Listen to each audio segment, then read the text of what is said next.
and I was the mayor of Boston when we went through Brexit. Oh, crikey. And so I can tell you how bad it was there. Yes. And I'm now in Southampton because I wanted to live in a multicultural town near the grandchildren. Yes. All I'd just say is, interesting, you've got to look at why she's doing this.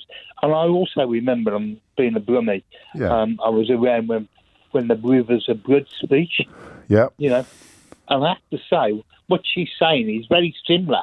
If you read that speech and read what she's doing now, she's really challenging what kind of people we want into this country.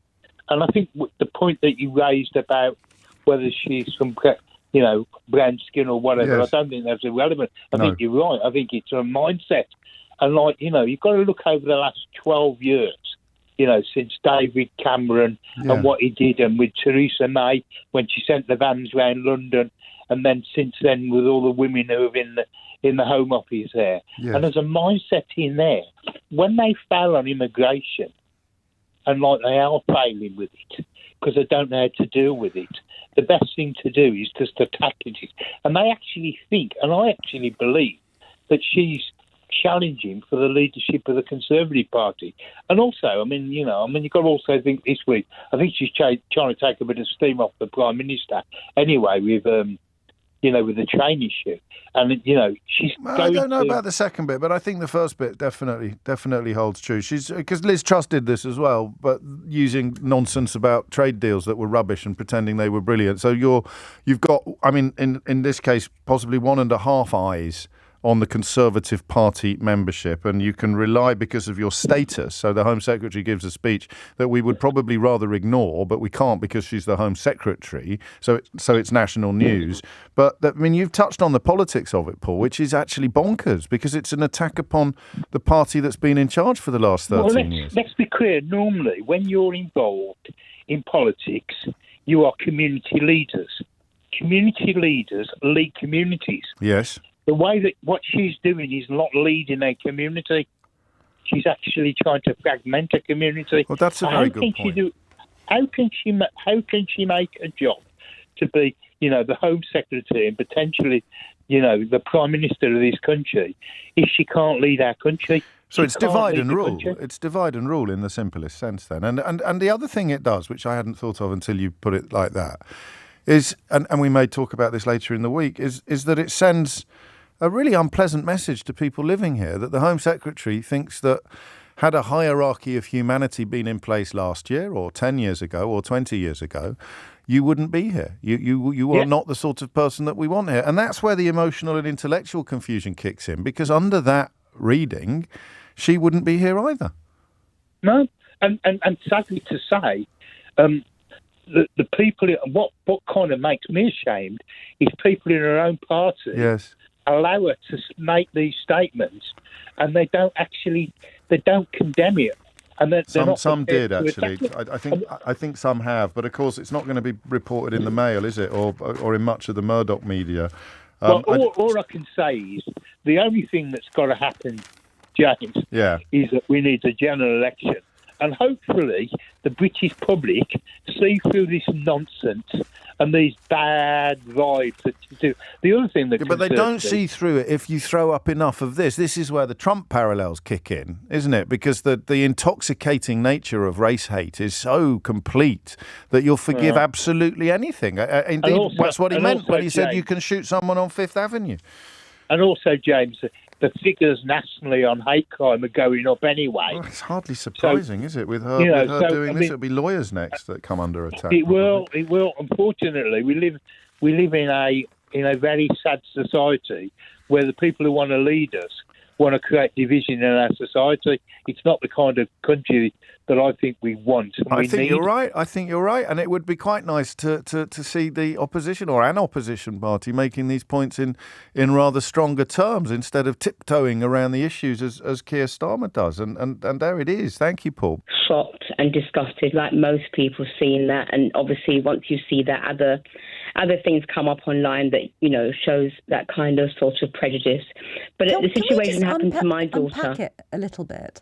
Because can we just unpack it a little bit? Sure. Because everyone that has seen it just ends up feeling really kind of discombobulated by it.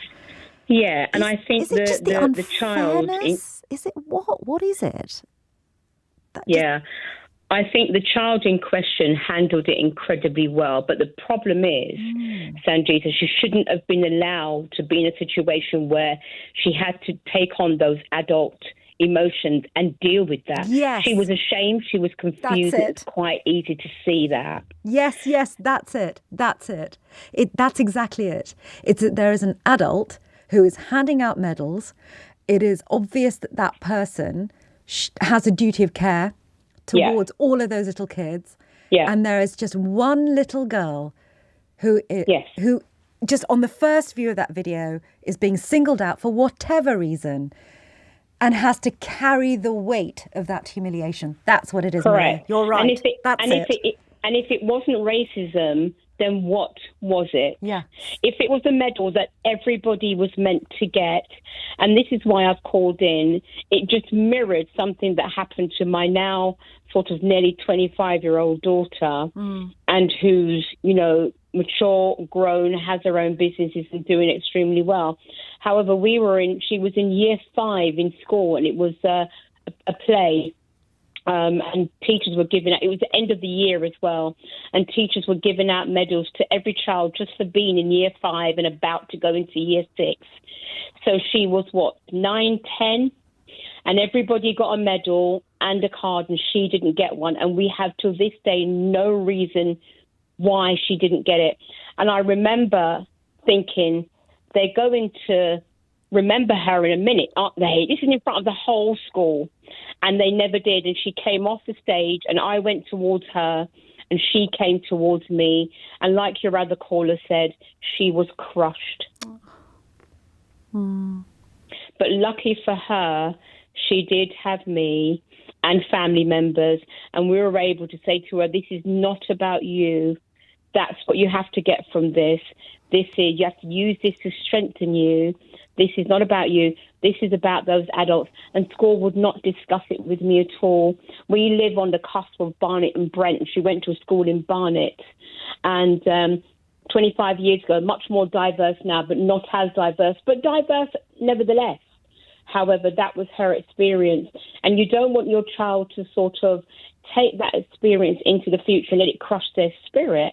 My father was captured at 14 and a half. He was a cabin boy in the Battle of the Atlantic. Oh my God. He spent 4.5 years in various prison camps and finally a concentration camp, liberated on his 19th birthday. Oh my God. And what kept him going, he told us again and again, was the thought of walking the wall and seeing that tree. Oh my God. So, I'll tell you what, mate, I'm almost choking up, never mind you. Oh, Lord above. When you heard that... Go on, sir, sorry. Sorry, he went on to be a secondary school history teacher, and I can remember going along there with school parties in the 80s, and we always walked past there. He explained about the mile forts and, the significance of the Great Wind Sill and all the rest of it. It was just, he was entwined with it. He really was.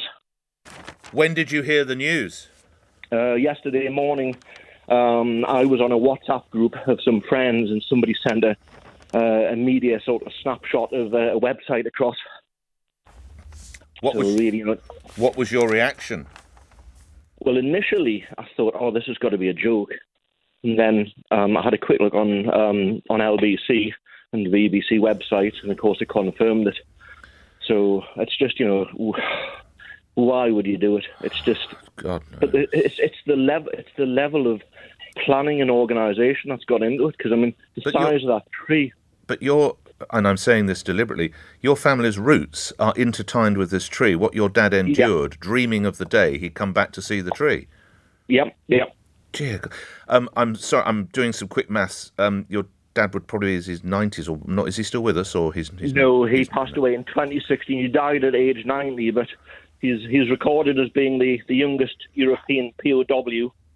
Captured 14 and a half and liberated on the 29th of April 1945. Pardon my utter crass ignorance here. Had he lied about his age to serve, or was he... No. Nope. You had to be 15 to join the Royal Navy. But being 14 and a half, he couldn't wait. He didn't want to miss it. He thought it was all going to be over. So he basically badgered the local shipping companies, and you could be a cabin boy at 14. You know what teenagers are like. Yeah. Yeah. Well, actually, I better choose my words carefully. We know what teenagers were like there then. We have a teenager who's been arrested in connection with chopping down a tree now. That might tell you a little of how the world's changed. Exactly. All right. Did your dad ever write a book? No. Every Man on the BBC did a documentary about him. Did they? Oh, yeah. Interesting. We've got that. He obviously saw lots of horrors in the camp. He'd only been in there about 3 months, and he saw a 15-year-old Slavic boy shot right directly in front of him for just getting some soup from the Slavs weren't allowed to have the same amount of food as the Brits because of course we had German prisoners, and there was an unofficial arrangement where the guards would turn their backs and the Slavs would come and dip this mouldy bread into the British soup.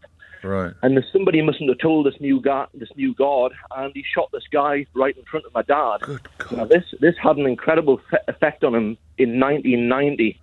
The British government revealed that they had shot 306 British soldiers in World War One for shell shock. We're not talking about murders or rapes or anything. Yeah. My dad led a 16-year campaign and finally got the pardons for them, and it was because of what he'd seen in the camp. You know, I say he'd endured all sorts. In the last number of years, say about 4 or 5 years, there's been 70,000 deaths in Northern Ireland from drug overdoses. Also, I'm a drug user. I take a snowball, which is heroin and cocaine mixed together in a syringe. I do that about 5-6 times a day, every day for the last 2 years. Right. Okay, cut the story short. I've took 15 overdoses in the last 4 weeks. There was one occasion last night where I could have been dead, but thankfully somebody came into my flat and put Aloxo in my arm and bring me round again. So I think these consumption rooms are the right direction so that if I go to them, I can be looked after and medically attended if I'm ever going to be in an overdose again. It could be the difference between life and death, David. Yeah, I don't want to be a statistic for the national government. I want to be treated as a human being. Yeah. And also, I'm very articulate whenever I want to be. I'm smart about world affairs. So if I can help myself get better, the government has to step in and help me where there's facilities so that I can better my life and change my life and move forward in my next chapter in my life. Have you tried that? Have you tried seeking help? Have you spoken to your doctor, your GP or anything? I'm on the waiting list with Drug Outreach in Northern Ireland to seek a methadone program. But unfortunately, if you're on antidepressants, unfortunately, you can't get methadone. So it's either come off the antidepressants and get methadone and be depressed. So I'm in a difficult situation at the minute. How long's the waiting list? 6 months. Okay, so long, but not too long. And David, I'm fascinated. Tell me, everything Callum was saying, I think you heard his call just before about addicts and shame and actually addicts needing just a helping hand rather than being pushed further down and criminalised and so on. Did that resonate with you? Yeah, I get stigmatised all the time by people that saying you're a junkie, you're a waster, you're never going to improve your life. But I will improve my life.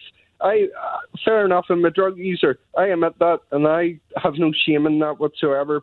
I do it for a reason because I suffer from loneliness, depression, mental health, you name it. I was abused as a young child growing up.